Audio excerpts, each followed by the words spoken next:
नहीं, मेरे पास मत आना। अगर कोई मेरे पास आया तो मैं मार दूंगी खुद को। जाओ जाओ, यहां से सब सब चले जाओ।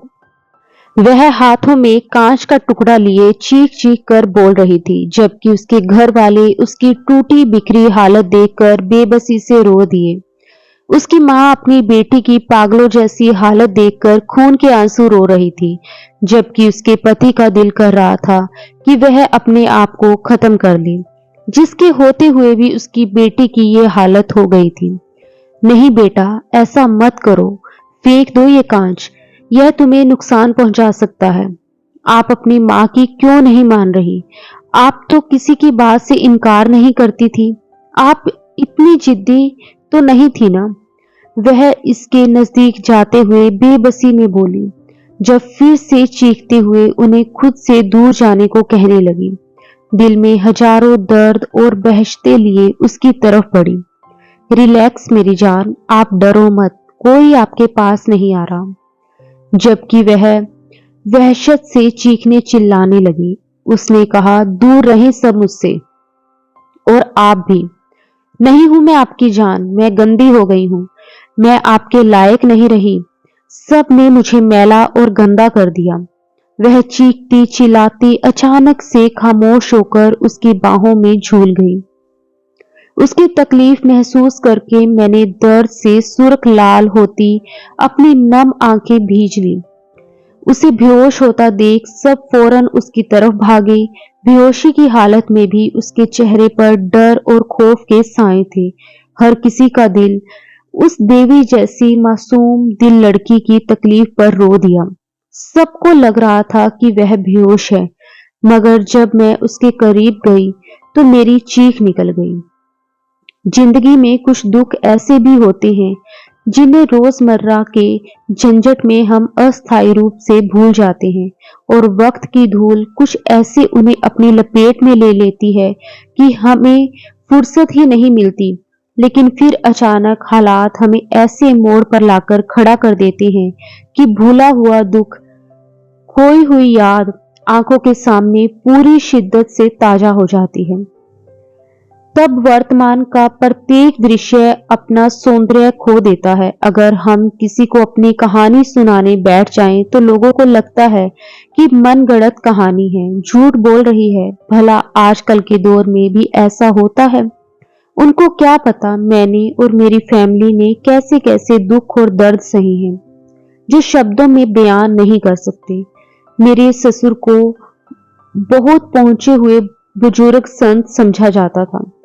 लोगों को लगता था कि ये कोई चमत्कारी संत है। हमारे गांव में पहली रात की दुल्हनों को सारी रात ससुर के कमरे में छोड़ा जाता, और शादी के पहले महीने ही लड़की पेट से हो जाती, और सारे गांव में मेरे ससुर की वाह वाह होने लगती कि लड़की का इलाज किया और लड़की पेट से हो गई। और जब मेरी बहन की बारी आई तो मैंने बहुत रोकने की कोशिश की, मगर सब बेकार साबित हुआ, और शादी के अगले दिन जो हुआ सबके पैरों तले से जमीन निकल गई। मेरा नाम सीमा है। मेरा संबंध एक खाते पीते घराने से है। हमारी छोटी सी फैमिली थी। मैं, मेरे माँ बाप, एक बहन और एक छोटा भाई। हमारी दुनिया एक दूसरे के इर्द गिर्द ही घूमती थी। ज्यादा बाहर जाना, सोशल होना मुझे पसंद नहीं था, और ना उन सबको इजाजत थी। बस स्कूल से घर, घर से स्कूल। जब कॉलेज में आ गई तब भी चेहरे पर दुपट्टा बांधकर कॉलेज जाती, और कॉलेज से घर मेरा कोई दोस्त भी नहीं थे। ना मैं पढ़ाई के अलावा किसी चीज में दिलचस्पी दिखाती थी, क्योंकि मैं जानती थी मेरे बाबा ने खानदान वालों के विरोध को छोड़कर मुझे पढ़ाने का फैसला किया था, और मैं अपने बाप का सिर नीचा होने नहीं देना चाहती थी। मैं खामोश मिजाज थी, मगर हर चीज पर गहरी नजर रखती थी और खामोशी से हर चीज का तजुर्बा करती थी। मगर मेरी बहन रीना बहुत जिंदा दिल हंसमुख लड़की थी। सब उससे बहुत मोहब्बत करते थे। वह सबकी लाडली थी। हम दोनों बहनों की आपस में बहुत दोस्ती थी, क्योंकि हमारा और कोई दोस्त नहीं था। जैसे ही मैं 20 साल की हो गई, मेरे घर वालों को मेरी शादी की फिक्र लग गई। हमारे खानदान में लड़कियों की जल्द ही शादी की जाती थी। हमारा एक गांव था जो कि बहुत पिछड़ा हुआ था। कोई शादी हो या गम, हमें दोनों हालातों में गांव जाना पड़ता।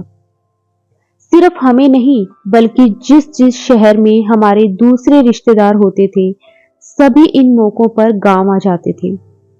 अंदर ही अंदर सब इन रस्मों रिवाजों से तबाह थे, मगर कोई कुछ बोल नहीं सकता था। बस बरसों से जो रस्में चलती आ रही थी वैसे ही चल रही थी। उनमें काफी लोग पढ़े लिखे अच्छे अच्छे ओहदों पर सेटल हो चुके थे, मगर आज तक कोई ये रस्मों रिवाजें नहीं बदल सका।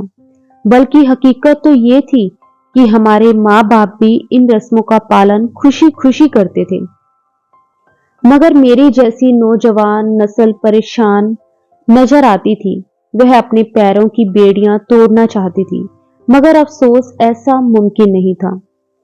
अगर नौजवान नस्ल इन रस्मों को बुरा भला कहती तो वो दोषी हो जाते थे। उन्हें खूब कोसा जाता था। मुझे गांव तो पसंद था, मगर गांव के लोग एक आंख नहीं भाते थे। मेरी और मेरी छोटी बहन की मंगनी हमारी परंपरा के अनुसार बचपन में ही पक्की हो गई थी। हम दोनों बहनें बाबा के दोस्त, जिन्हें हम प्यार से बाबा जी कहते थे, उन्हीं बाबा जी के बेटों के साथ जिंदगी भर के लिए जुड़ने वाली थी।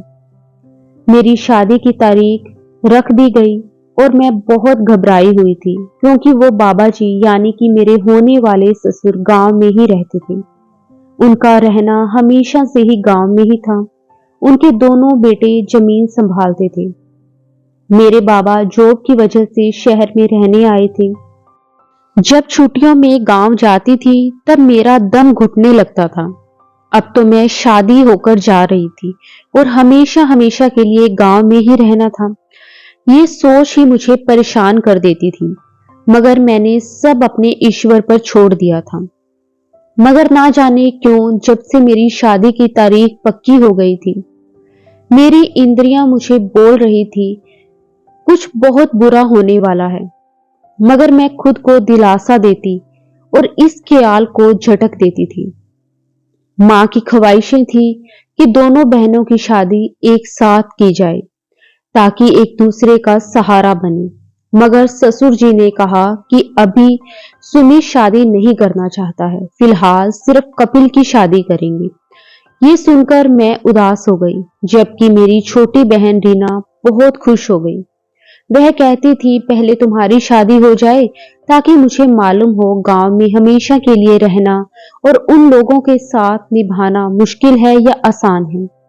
मुझे अपनी बहन पर बहुत गुस्सा आ रहा था, जो मुझे टेंशन में देखकर मेरा मजाक उड़ा रही थी, और अपने माँ बाप पर भी गुस्सा आ रहा था। इतना पढ़ने लिखने जॉब करने का क्या फायदा, जो इन सब की सोच और परंपरा ही ना बदल सकी। मैंने अपनी शादी की तैयारियों में कोई दिलचस्पी नहीं ली, क्योंकि मैं अभी शादी नहीं करना चाहती थी। आगे पढ़ना चाहती थी, जॉब करना चाहती थी, मगर इस खानदान में जहां पढ़ाई की इजाजत मुश्किलों से मिलती हो, वहां पर जॉब करना तो नामुमकिन था। शादी की तैयारियां पूरी हो गई। अब हमारे गांव जाने की बारी थी। वहां पर शादी होनी थी और मैं बहुत डरी हुई थी। जब शादी हुई तो जिस बात का मुझे सबसे ज्यादा डर था वही हुआ। मेरे ससुर के गांव वालों पर बहुत से चमत्कारी उपकार थे। लोग उनको कोई पहुंचा हुआ संत समझते थे। जब भी किसी की शादी होती तो होने वाली दुल्हन को मेरे ससुर के पास छोड़ जाते, ताकि ससुर रात में दुल्हन को सामने बिठाकर कुछ मंत्र पढ़े और दुल्हन पवित्र और संस्कारी बन जाए और जल्द ही पेट से हो जाए, और फिर शादी के 1 महीने बाद ही वह पेट से हो जाती और पूरे ससुराल में उसकी वाह वाह होती। और सब समझते ऐसा मेरे ससुर के आशीर्वाद और उनके पढ़े हुए मंत्रों की वजह से हुआ, और सब ससुर को कोई पहुंचा हुआ संत समझते। अब जब मेरी बारी थी तो मैं बहुत डरी हुई थी। जब मुझे पति के कमरे की बजाय ससुर के कमरे में ले जाया गया तो मेरा सारा जिस्म कांप रहा था। मैं पढ़ी लिखी समझदार लड़की थी। मुझे अंदाजा था कि ऐसा कोई चमत्कार नहीं होता और किसी भी जवान लड़की को एक गैर मर्द के साथ तन्हाई में हरगिज नहीं बिठाना चाहिए। मगर इस बात को कौन समझता है। अगर मैं कुछ बोलने लगती तो मेरी पढ़ाई को हर बार निशाना बनाया जाता और कहा जाता चुप करो, पढ़ लिख कर लड़कियों का दिमाग खराब हो गया। कहा भी था बलवीर को कि मत पढ़ाओ बेटियों को, मगर ये हमारी सुनता कब है। हर बार मेरे कुछ बोलने पर बाबा को बातें सुनाई जाती और बाबा बेचारे किसी मुजरिम की तरह सर झुकाकर खड़े हो जाते। मैं अपने बाबा से बहुत मोहब्बत करती थी। मैं नहीं चाहती थी कि मेरे बाबा सबके सामने शर्मिंदा हो, उनका सर शर्म से झुके, इसलिए मैं अक्सर किसी बात को नापसंद करने के बावजूद चुप हो जाती थी। मेरी शादी के वक्त बाबा ने मुझसे कहा, देखो बेटा, मैंने सबको नाराज करके तुम दोनों बेटियों को पढ़ाया। मैं चाहता था मेरी बेटियां समझदार और पढ़ी लिखी हो जाएं, इन्हें सही गलत का पता लग जाए। अब मेरी इस समझदारी को मेरे लिए सजा बनने मत देना। तुम्हारे ससुर बहुत सख्त मिजाज के हैं, उनके सामने चुप ही रहना। अगर कुछ भी बोला तो हर बार तुम्हारी पढ़ाई को ही इल्जाम ठहराया जाएगा और मुझे बदनाम किया जाएगा। उन लोगों की जो भी रस्में हैं उन्हें चुपचाप करने देना। तुम्हारे कुछ भी कहने से वे लोग पीछे तो कभी नहीं हटेंगे, उल्टा तुम्हारा जीना दुर्लभ कर देंगे। मेरी बेटी पढ़ी लिखी समझदार है, अपने बाप की बात समझ गई होगी। बाबा की बात पर मैंने सर हिलाया, मगर जब बाबा चले गए तो मैं घंटों रोती रही। ये सब क्या हो रहा है मेरी जिंदगी में। मुझे सही गलत की पहचान कराकर चुप रहने को कहा गया था। हर गलती हर जुल्म पर मुझे होंठ सीने का हुक्म सुनाया गया था। उस पढ़ाई का क्या फायदा था जो मेरे किसी काम ना आए, और उल्टा मुझे पता भी हो कि सही क्या है गलत क्या है। मुझसे तो अच्छी गांव की वो गवार लड़कियां थी, उन्हें जो भी कहा जाता चुपचाप हंसी खुशी कर लेती थी, क्योंकि उन्हें सही गलत की पहचान ही नहीं थी, क्योंकि वह शिक्षा जैसे जेवर से वंचित थी। इस बात को गलत मानने के बावजूद भी मैंने अपने होठ सी लिए और चुपचाप ससुर के कमरे में आ गई। अब जो मेरे अंदर बीत रहा था वह तो मेरा ईश्वर ही जानता था, मगर मुझे खामोश रहना था। अब मैं घूंघट में ससुर के कमरे में बैठी थी। ससुर ने मेरा घूंघट उठाया, मैं शर्म के मारे जमीन में गड़ गई। जो घूंघट मेरे पति को उठाना था वो मेरा ससुर उठा रहा था। मैंने आंखें ऊपर ही नहीं की। मेरा दिल इतने जोर से धड़क रहा था, ऐसा लग रहा था कि सीना चीर कर बाहर आ जाएगा। तभी ससुर ने मेरा हाथ पकड़ लिया और मुझे लगा बस अब सब खत्म हो गया। ये ढोंगी आदमी मुझे बर्बाद कर देगा। यकीनन यह हर लड़की के साथ ऐसा ही करता होगा। अब मैं क्या करती? चीखती चिल्लाती या अपनी चीखों का गला घोटती? मेरे हैरत की इंतहा नहीं रही। मैं बेबस दबी दबी आवाज से सिसकती रही। मेरी पढ़ाई ने मेरा मुंह बंद कर दिया था। पढ़ी लिखी होने के बावजूद और समझदार होने के बावजूद भी मुझे खामोश कर दिया गया था। बेफिजूल की परंपराओं में बुरी तरह जकड़ी गई थी। इतनी मजबूर थी कि सही को सही और गलत को गलत भी नहीं बोल सकती थी। मेरा दिल खून के आंसू रो रहा था। मुझे बहुत तकलीफ हो रही थी। दिमागी तकलीफ और जिस्म की तकलीफ दोनों का सामना करना पड़ रहा था, मगर मुझे खामोश रहना था। किसी से इस बात का जिक्र नहीं करना था कि उस कमरे के अंदर क्या हुआ, मुझ पर कैसा जुल्म ढाया गया। ये राज अब मुझे अपने सीने में दफन करना था। मैं अब सुन हो चुकी थी। पहले दिन ही इतना कुछ बर्दाश्त कर लिया था कि अब किसी चीज की गुंजाइश ही नहीं रही थी। बस अंदर ही अंदर एक ही खौफ खाए जा रहा था और दिमाग में बस अपनी मासूम बहन रीना का चेहरा घूमता रहता कि वह यह सब कैसे बर्दाश्त करेगी। वह तो बहुत नाजुक और डरपोक है। शादी के 1 महीने में ही मैं पेट से हो गई और सब बहुत खुश हो गए, मगर मेरे सारे जज्बात मर गए थे। खुशी क्या होती है मुझे मालूम नहीं था। मेरे सारे दिन एक जैसे गुजरते थे। मेरा पति बहुत अच्छा था, मेरा ख्याल रखता था, मुझे उससे कोई शिकायत नहीं थी। बस घूम फिर कर मेरी सुई वहीं अटक जाती। यह अज्ञानता भरी रस्मों रिवाजों पर अब मैंने अपनी जिंदगी के साथ समझौता कर लिया था। गांव के रहन सहन के मुताबिक खुद को ढाल लिया था। मायके जाती तो बाबा मुझसे पूछते कि तुम खुश क्यों नहीं लगती हो, इतनी खामोश क्यों हो गई हो। लेकिन मैं अपने बाबा से हमेशा कहती कि मैं अपने ससुराल में बहुत खुश हूं। मैं बस फीकी सी मुस्कुराहट से अपनी बहन की तरफ देखती रहती और सोचती मेरी बहन जो हर वक्त बोलती रहती थी, चहकती रहती थी, सारे घर में उसी की आवाज, उसी की वजह से रौनक लगी रहती थी। मैं उसे हंसता मुस्कुराता देख दिल में उसके लिए दुआ करती थी कि हमेशा ऐसे ही हंसती रहे। मगर ईश्वर से लगाई कुछ उम्मीदें पूरी नहीं हो पाती। वो बड़ी बेदर्दी से रद्द हो जाती हैं। शायद इसमें भी ईश्वर की तरफ से कोई बेहतरी होती होगी। अब मुझे आखिरी महीना चल रहा था और मैं हर सुबह ईश्वर के सामने खड़ी होकर प्रार्थना करती थी कि मुझे बेटा ही पैदा हो, क्योंकि मैं जानती थी इस खानदान में बेटियों का कोई भविष्य नहीं है।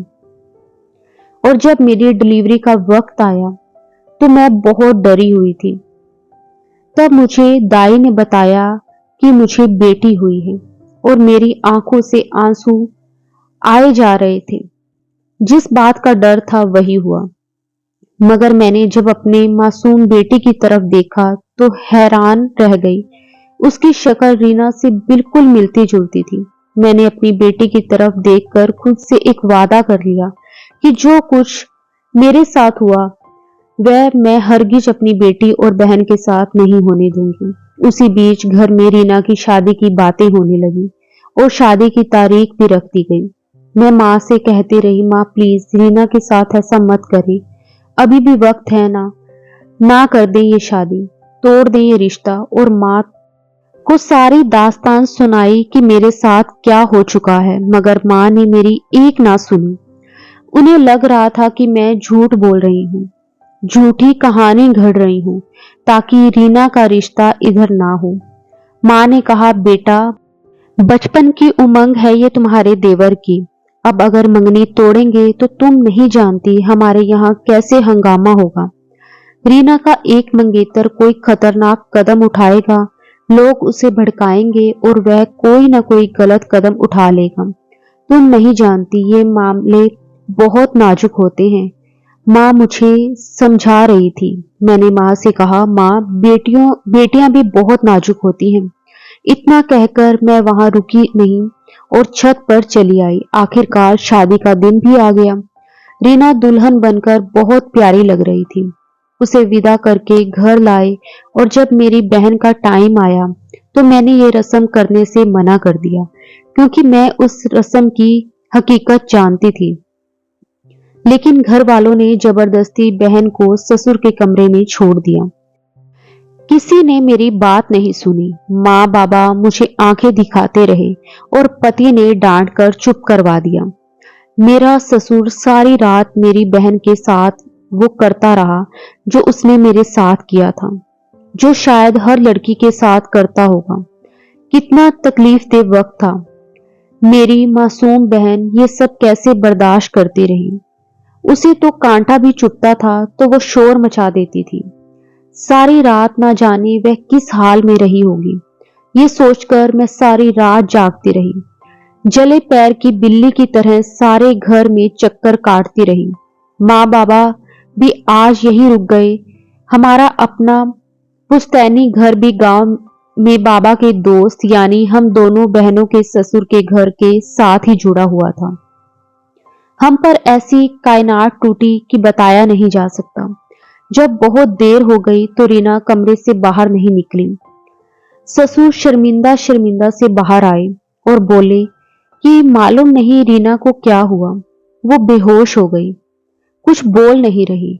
सब अंदर की तरफ भागे, रीना पर पानी के छींटे मारे तो रीना उठ खड़ी हुई, मगर उसका अंदाज अजीब वहसीपन लिए हुए था। चीख रही थी, चिल्ला रही थी। रीना ने कांच उठा लिया और बोली, कोई मेरे पास ना आए। माँ बाबा, मैं और रीना का पति सब उसे समझा रहे थे, मगर रीना किसी की कोई बात नहीं सुन रही थी। उसकी हालत पागलों जैसी हो रही थी और तभी वह धड़ाम से गिर गई। उसके हाथ में कांच का टुकड़ा गिर गया। रीना फिर से बेहोश हो गई थी। सब उसे उठाने की कोशिश कर रहे थे, पानी के छींटे फिर से मार रहे थे, मगर मैं सदमे से एक जगह जम गई। मुझसे हिला भी नहीं जा रहा था। मुझे किसी अनहोनी का गुमान हो रहा था, किसी अनहोनी से मैं डरती थी। जब सब इधर उधर भाग रहे थे और माँ बाबा रीना की हालत देखकर तड़प रहे थे और मैं मरे हुए कदम उठाती हुई न जाने कैसे रीना के पास गई, उसका सफेद चेहरा देखकर मुझे लगा मेरा दिल बंद हो जाएगा। रीना आखिरी सांस ले रही थी। उसने जरा सी आंखें खोली, मेरी तरफ देखा, माँ बाबा की तरफ देखा और हमेशा हमेशा के लिए आंखें बंद कर ली। रीना की आंखें बंद हुई। इधर मुझे लगा मेरा दिल बंद हो गया, मगर मैं जिंदा थी, मुझे कुछ नहीं हुआ था। मैं अपनी बहन के लिए कुछ नहीं कर सकती थी। मैं उसकी जान नहीं बचा पाई थी। उनके रस्मों रिवाज जीत गए थे और एक बेजुबान लड़की हार गई थी। मुझे लग रहा था मैं अपनी बहन की मुजरिम हूं। सारे घर में कोहराम मच गया। जब बहन की डोली की बजाय उसकी अर्थी उठी, हर आंख नम थी। दुल्हन बनी मेरी बहन को अब सफेद कफन पहना दिया गया था। उसके हाथों में मेहंदी से बने बेल बूटे बहुत खूबसूरत लग रहे थे, मगर अब उनकी खूबसूरती फीकी पड़ती जा रही थी। मेरे बाबा सख्त सदमे में थे। उन्हें समझ नहीं आ रहा था कि अचानक से रीना को हो क्या गया था। हम इसी सदमे की चपट में थे जब मेरे ससुर ने नया बहाना लोगों के सामने छोड़ा और ऐलान करते हुए कहने लगता है, बलवीर की लड़कियों ने जहर खा लिया। हो सकता है किसी और को पसंद करती थी, क्योंकि शहर में रहती थी, वहां पढ़ती थी, जरूर किसी के साथ चक्कर था।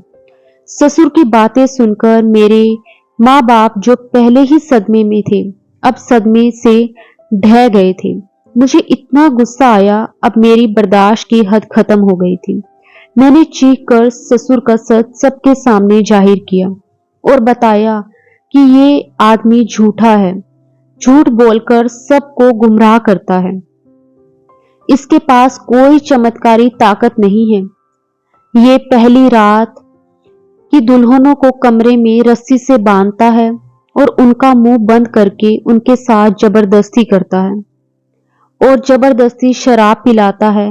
ये सब इसकी अयाशियों का खजाना है। इस सज्जन चेहरे के पीछे एक ढोंगी और अयाश चेहरा छुपा हुआ है, जो लड़कियों की इज्जतों से खेलता है और मुंह खोलने की इजाजत यहाँ किसी भी लड़की को नहीं, और लड़कियों को धमकाता है कि अगर सच किसी को बताया तो तुम लोगों का घर बर्बाद हो जाएगा। कोई भी तुम लोगों की बात का यकीन नहीं करेगा। यहाँ तक कि इस वैशी दरिंदे ने अपनी बहू तक को नहीं बख्शा। यहाँ की लड़कियां सादा होती हैं और अनपढ़ होने की वजह से चुप हो जाती हैं, और इस वजह से इसका सच आज तक किसी के सामने नहीं आ सका। जब इसने मेरे साथ यही किया, यहाँ तक कि मैंने बहुत बार बाबा और माँ को बताने की कोशिश की और माँ को तो साफ शब्दों में बताया भी, मगर माँ को हमेशा यही लगता है कि मैं गांव में खुश नहीं, इसलिए मनगढ़ंत कहानियां बना रही हूं। आज अगर मेरी माँ ने मेरी बात का यकीन किया होता तो रीना मौत के मुंह ना जाती। अब सब खत्म हो गया, सब तबाह हो गया। अगर अब भी सारी लड़कियां गवाही दें कि उनके साथ ये आदमी क्या जुल्म कर चुका है, तो आइंदा कोई लड़की इसके जुल्म का निशाना ना बने और कोई रीना ना मरी जाए। सभी मर्द औरतें हक्का बक्का खड़ी मेरी बातें सुनती जा रही थी। कुछ लोगों के चेहरे पर हैरानगी तो कुछ लोगों के चेहरे पर गुस्से के भाव थे। उसी वक्त मेरा पति आगे बढ़ा और मुझे हाथ से पकड़कर घसीटता हुआ ले जाने लगा और बोलता जा रहा था, तुम्हारी हिम्मत कैसी हुई मेरे देवता जैसे बाप पर इतना घटिया इल्जाम लगाने की। मेरा पति मुझे घसीट रहा था जब एक लड़की आगे बढ़ी और उसने चीख कर कहा कि ये लड़की सच बोल रही है, यह आदमी बहुत बुरा है। सीमा ने जो जो कहा एक एक शब्द सच है। तभी सब लड़कियां एक जुबान होकर बोलने लगी और मैं हैरत में सबकी तरफ देख रही थी। मेरे एक बार बोलने पर सबको हिम्मत आ गई। ये सब रीना का अंजाम देखकर दहल गई थी और हिम्मत की थी। सबकी गवाही मिलने पर अब शक की कोई गुंजाइश नहीं रही थी। उस घटिया इंसान के चेहरे से नकाब गिर गया था। उसका नीच चेहरा सबके सामने आ गया था। तब सब लोग गुस्से से पागल हो गए थे। सब लड़कियों के पतियों ने और बड़े बुजुर्गों ने मेरे ससुर पर हमला किया और उसे बेदर्दी से मारने लगे। तभी किसी ने इलाके की पुलिस को खबर देकर बुलाया और पुलिस को सारी हकीकत बताई। पुलिस को भी किसी दूसरे सबूत की जरूरत नहीं थी। रीना की लाश सामने पड़ी थी। पुलिस ने मेरे ससुर को पकड़ा और अपने साथ ले गई। सब हैरान परेशान थे। मेरे माँ बाप को बार बार गसी के दौरे पड़ रहे थे। मेरा छोटा भाई एक कोने में बैठकर सिसक रहा था और मेरे अंदर अजीब सी जंग जारी थी। दिल कर रहा था कि सब तहस नहस कर दूं और सारी दुनिया को आग लगा दूं। सच तो है, आज मुझे मेरे माँ बाप पर कोई तरस नहीं आ रहा था। उनको तो बस बेटियों की शादी करनी थी। उन्हें विदा करके अपना फर्ज पूरा करना था। उनको इस बात से मतलब नहीं था कि आगे बेटियों के साथ क्या हो रहा है। ये लोग तो पढ़े लिखे थे। क्या ये नहीं जानते थे कि एक अकेली लड़की को सारी रात गैर मर्द के साथ अकेले कमरे में बंद किया जाए तो उसके साथ यही होगा ना। हाँ, इत्तेफाक से एक दो लड़कियां पहले महीने ही उम्मीद से हो गई, क्योंकि छोटी उम्र में लड़कियों की शादी होती है तो कोई मसला नहीं होता, इसलिए लड़कियां जल्दी उम्मीद से हो जाती थी। खुद ही से ये मान लिया गया कि इसमें मेरे ससुर का कोई चमत्कारी ताकत है। अब मेरा ससुर जेल की सलाखों के पीछे था। कोई भी उससे मिलने नहीं जाता था। ससुर की औलाद भी बाप की इस हरकत से शर्मिंदा थी और लोगों को मुंह दिखाने के काबिल नहीं रही थी, इसलिए सब कुछ बेच बचाकर शहर शिफ्ट हो गए थे। मेरा पति मुझसे माफी मांगता था और अपनी बेटी के भविष्य से डरता था। अपनी बेटी को अच्छा माहौल देने के लिए उसने शहर में घर ले लिया था और शहर में ही कारोबार शुरू कर लिया। मेरे माँ बाप रीना के गम में अंदर ही अंदर घुलते रहे और मुझसे बोलते थे कि हम अपनी दोनों बेटियों के मुजरिम हैं। मेरी माँ रीना का गम लेकर इस दुनिया से चली गई और मैं अंदर ही अंदर ये गम लिए जिंदगी के झमेलों में उलझ गई। मगर आज भी ये गम ताजा है और रीना का मासूम चेहरा मेरी आंखों के सामने घूमता है। जब जब अपनी बेटी को देखती हूँ तो रीना की याद आती है। वह बिल्कुल रीना जैसी ही दिखती है। बस हर वक्त दुआ करती हूँ कि इसके नसीब रीना जैसे ना हो। मेरी उन माँ बाप से रिक्वेस्ट है कि प्लीज अपनी बेटियों पर रहम करें। देखभाल करके उन्हें विदा करें। कुछ माँ बाप अपनी बेटियों को भेड़ बकरी की तरह विदा कर देते हैं और बाद में बेटियों का ऐसा अंजाम होता है कि उन बेफिजूल की रस्मों रिवाजों और परंपराओं की भेंट मासूम लड़कियां चढ़ जाती हैं और अपनी जिंदगी से हाथ धो बैठती हैं। क्या कभी इन बेकार रस्मों रोकथाम के लिए कोई कानून नहीं बनाया जाएगा? शायद ऐसा कानून कभी नहीं बनेगा। अगर बन भी जाए तो कभी उसके हिसाब से नहीं चलेगा।